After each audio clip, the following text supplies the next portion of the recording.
নমস্কার বন্ধুরা, আজকে আমি আপনাদের করে দেখাবো নববর্ষ special mutton korma. Mutton korma করতে প্রথমেই লাগবে মটন। আমি এখানে 1 কেজি মটন নিয়ে নিয়েছি এরকম পিসের। আর লাগবে কাজু বাদাম,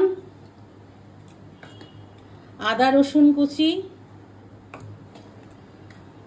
আমি এখানে 5টা পেঁয়াজ একটু বড় বড় করে কেটে নিয়েছি। লাগবে ফ্রেশ ক্রিম, কেসুরি মেথি, টক দই, পেঁয়াজ বেরেস্তা, আর লাগবে তেজপাতা, দারচিনি, বড় এলাচ, কাঁচা লঙ্কা, সাহাজিরা, সাহামরিচ, গোলমরিচ, ছোট এলাচ আর অল্প একটু জয়িত্রী। তবে চলুন শুরু করা যাক আজকে আমার recipe mutton korma. Mutton korma করতে প্রথমেই আমি একটা প্রেসার কুকার নিয়ে নিয়েছি, আর প্রেসারে সমস্ত মাংসগুলি আমি দিয়ে দিচ্ছি।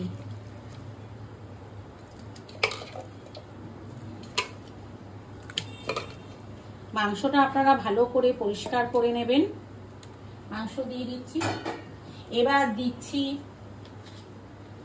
সামান্য পরিমাণে লবণ, এটা আপনারা আপনাদের স্বাদ অনুযায়ী দেবেন। আর দিচ্ছি একটা বড় এলাচ, তেজপাতা, কয়েকটা দারচিনি আর 2 চামচ টক দই।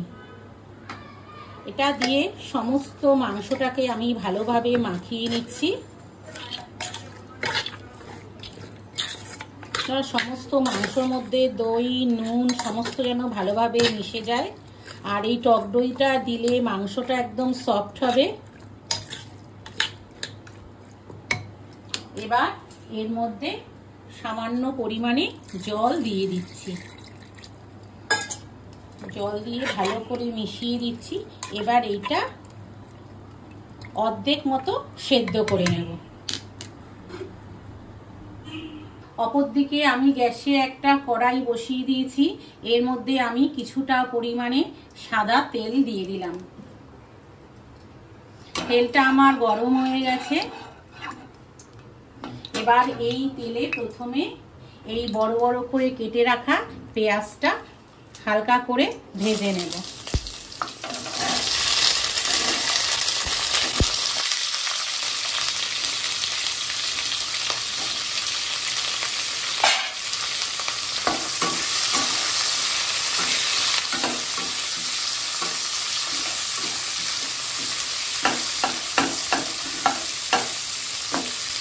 পেঁয়াজটা আমার মোটামুটি ভাজা হয়ে গেছে অল্প অল্প।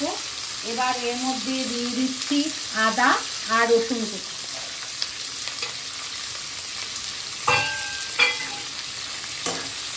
এটা দিয়েও খুব ভালোভাবে একটু ভাজা ভাজা করে নেব।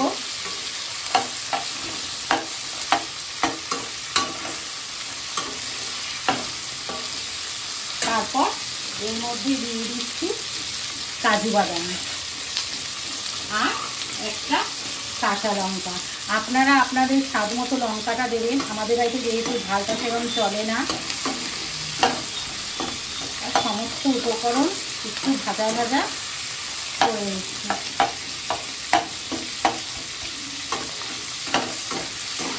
যাতে পেঁয়াজের এই কাঁচা কাঁচা গন্ধটা চলে যায়।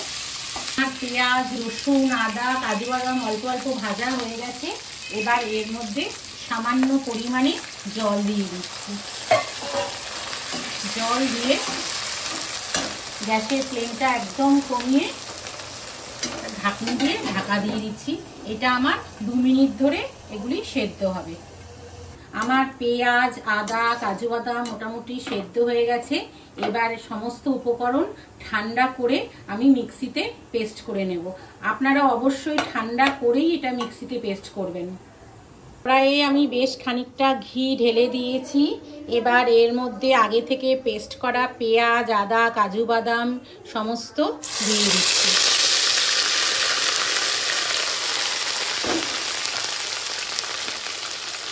দিয়ে সমস্ত কিছু ভালোভাবে নাড়িয়ে নিচ্ছি।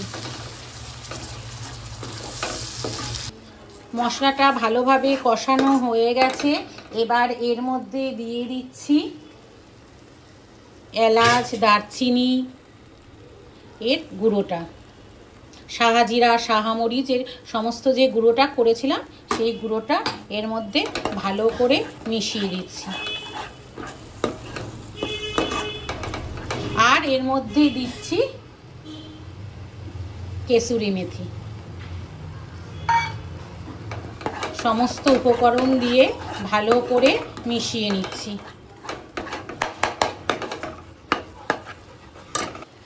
আমার সমস্ত মশলা ভালোভাবে কষানো হয়ে গেছে। এবার এর মধ্যে দিয়ে দিচ্ছি আগে থেকে ফেটানো টক দই। টক দইটাও ভালোভাবে মিশিয়ে দেব।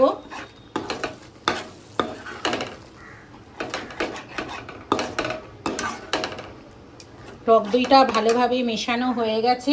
এবার এর মধ্যে দিয়ে দিচ্ছি আগে থেকে সেদ্ধ করা মাটনগুলি।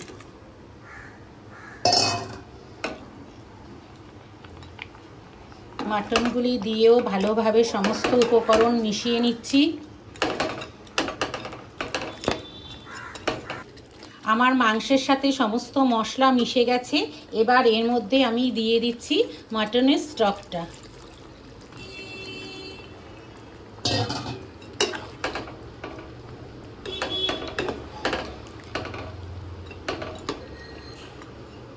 এবার গ্যাসের জোরটা একটু বাড়িয়ে একটা ঢাকনা দিয়ে 2 মিনিট একটু সেদ্ধ হতে দেব।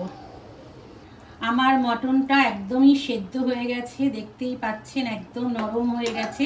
এবার এর মধ্যে দিয়ে দিচ্ছি কিছুটা পরিমাণে ফ্রেশ ক্রিম। ফ্রেশ ক্রিম দিয়ে ভালোভাবে নাড়িয়ে নিচ্ছি। এবার আমি অন্যদিকে একটা ফ্রাইং প্যান বসিয়ে নিয়েছি। এর মধ্যে কিছুটা পরিমাণে দিয়ে দিচ্ছি সাদা তেল আর কিছুটা পরিমাণে দিয়ে দিচ্ছি ঘি।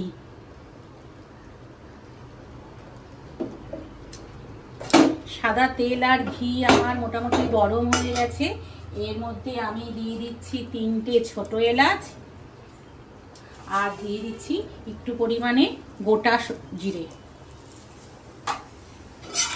এগুলি ভালো করে একটু নাড়িয়ে নিচ্ছি।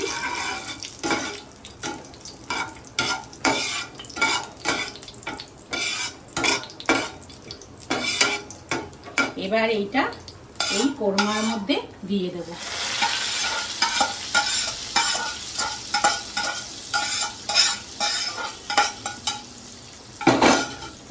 ভালো করে মিশিয়ে নিচ্ছি।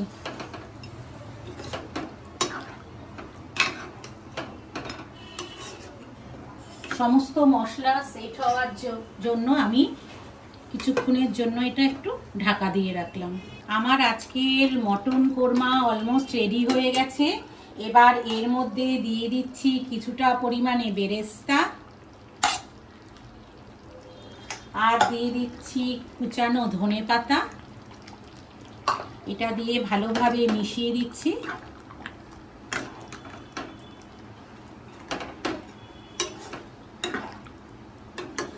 আর দিয়ে দিচ্ছি অল্প একটু পরিমাণে গোলাপ জল দিয়ে সমস্ত উপকরণ ভালোভাবে মিশিয়ে দিচ্ছি। আর মটন কোরমা একদম রেডি হয়ে গেছে। দেখতেও খুব সুন্দর হয়েছে, খেতেও আশা করি খুবই ভালো হবে। মার আজকের মটন কোরমা রেসিপিটা যদি আপনাদের ভালো লেগে থাকে চ্যানেলটাকে please like, share and subscribe করে দেবেন। সবাই ভালো থাকবেন, সুস্থ থাকবেন। দেখা হচ্ছে অন্য কোনো ভিডিওতে।